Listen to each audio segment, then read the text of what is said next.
J'ai de super bonnes nouvelles les amis concernant les futurs iPhones, mais aussi tout ce qu'on devrait découvrir lors de la WWDC 2023 qui se tiendra en juin. Je vous propose qu'on rentre directement dans le sujet avec la première news qu'on va évoquer aujourd'hui, et c'est un petit complément aux informations que je vous avais données précédemment concernant les nouveaux boutons sur les iPhone 15. D'ailleurs, si vous voulez en savoir plus et bien comprendre tous les détails, je vous renvoie sur cette vidéo que vous avez été très nombreux à aller voir d'ailleurs, et je vous remercie grandement pour ça. Et d'ailleurs, si vous voulez pas louper les prochaines, pensez à vous abonner, c'est gratuit et ça fait toujours plaisir. Donc, cette information concernant les boutons des iPhones, eh bien c'est tout simplement que le futur iPhone 15 devrait avoir des boutons capacitifs sur la tranche, on en avait déjà parlé, et ces boutons avaient soulevé beaucoup de questions des utilisateurs concernant l'utilisation lorsqu'on utilise soit une coque de protection, soit tout simplement des gants en hiver. Et bien selon la même source qui a révélé beaucoup d'informations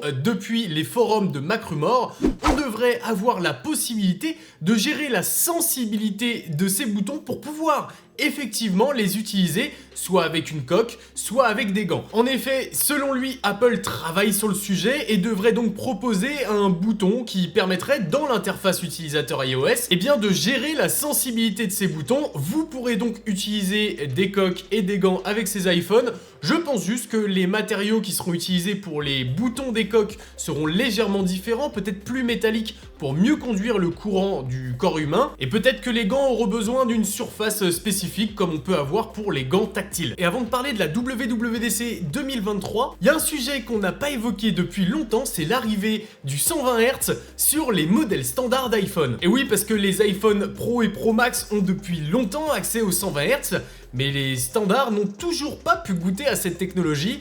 Et bien selon Ross Young, on sait à peu près dans quelle timeline devrait se placer Apple pour proposer cette technologie sur les iPhones standards. Et malheureusement, ce n'est pas par contre ici une bonne nouvelle, puisqu'il faudrait, selon Mark Gurman, attendre l'iPhone 17 pour profiter du 120 Hz sur les iPhones standards. Effectivement, Ross Young a mis à jour la petite timeline concernant les utilisations et les progressions des écrans chez Apple, en nous montrant donc que le passage en LTPO OLED devrait se faire sur les iPhones standards en 2025. Ça fait loin, il va falloir s'habituer aux 60 Hz. Coup de chance quand même pour les utilisateurs d'iPhone standard, les iPhone et iPhone Plus. iOS est quand même le système d'exploitation le plus fluide, vous permettant d'avoir une fluidité presque sans défaut, et ce même avec du 60 Hz. Allez, on passe à la WWDC 2023 parce qu'il commence à y avoir des infos ça et là.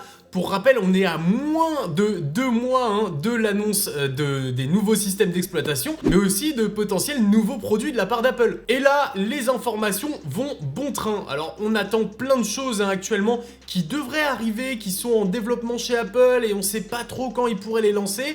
Mais voici un bref résumé de ce qu'on devrait pouvoir découvrir lors de cette WWDC 2023. Alors la première chose, c'est un nouveau format pour le MacBook Air, parce que beaucoup de personnes cherchent un format un peu plus grand sur le MacBook Air pour pouvoir profiter de la puce M2 tout en ayant une belle surface de visionnage, et ce, sans passer sur un Pro où ils n'auraient pas forcément les besoins. Eh bien, ça tombe bien parce que ça fait un petit bout de temps qu'on entend des rumeurs concernant un MacBook Air de 15,5 pouces, et il est probable qu'il soit lancé lors de cette WWDC. Enfin lancé, au moins annoncé. Il viendrait donc se placer entre le MacBook Pro 14 pouces et le MacBook Pro 16 pouces en proposant une belle taille d'écran dans un prix relativement maîtrisé. La seule question qu'on peut se poser, c'est avec quelle puce va arriver ce MacBook Air 15,5 pouces, parce que la puce M2 a été lancée l'an dernier, mais il est peut-être encore un peu tôt pour lancer les puces M3 chez Apple. Donc on sait pas très bien sur quelle puce on va pouvoir se baser sur ce modèle. En tout cas, ce que les informateurs pensent,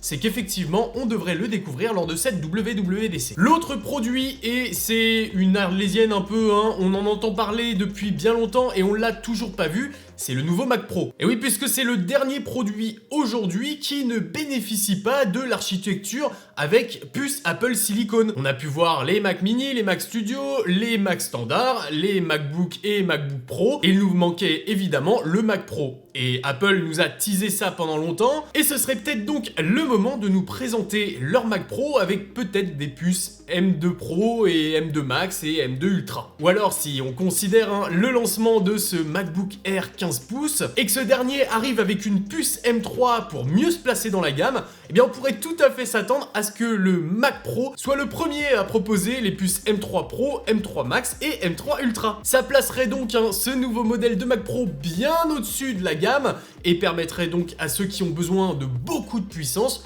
de s'orienter vers ces modèles. Mais attention parce que depuis l'an dernier, il y a un nouveau challenger dans la série des Macs, c'est effectivement le Mac Studio.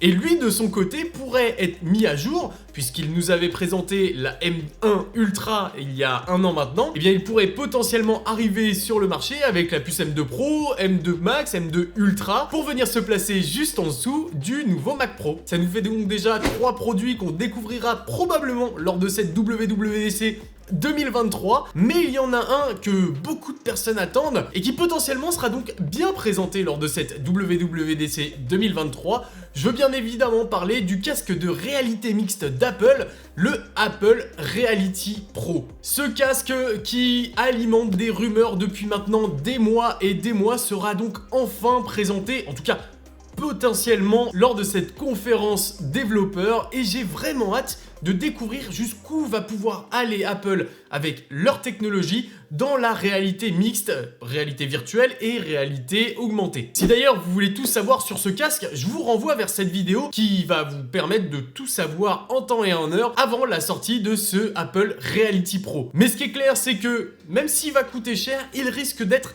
très intéressant techniquement et peut-être remettre un peu au goût du jour toute la technologie de la réalité mixte pour permettre aux utilisateurs de se l'approprier un peu. Parce que c'est vrai que les MetaQuest et les Vive, même si ce sont des technologies hallucinantes, eh bien peinent vraiment à toucher le grand public encore aujourd'hui. Mais évidemment, ce qui touche tout le monde et ce que la plupart des utilisateurs vont pouvoir découvrir lors de cette WWDC 2023, c'est évidemment les nouvelles versions logicielles.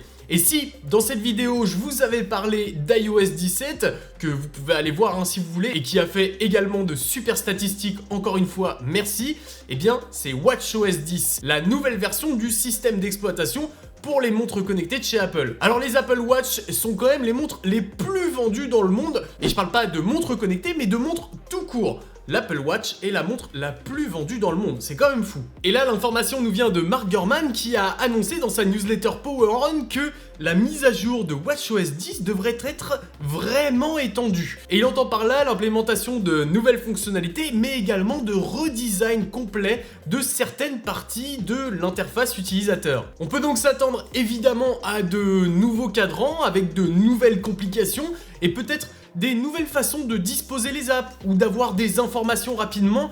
Alors malheureusement, Gurman nous a pas passé plus d'informations à ce sujet, mais là cette année j'ai vraiment hâte de découvrir WatchOS 10 pour voir un peu ce qu'il aura à proposer. Voilà un peu pour le tour des informations que j'avais à vous communiquer sur les futurs iPhones et sur les futurs produits d'Apple qui devraient être présentés bientôt. Et pour rappel, on est déjà en avril et on n'a pas eu encore de conférence de la part d'Apple. Soit ils préparent quelque chose de très gros, soit ça va être une année très molle. Si cette vidéo vous a plu en tout cas, pensez au petit like, à l'abonnement et à la cloche, c'est le meilleur moyen de soutenir la chaîne. Et on se retrouve très bientôt pour une nouvelle vidéo, c'était Nacrium. Ciao!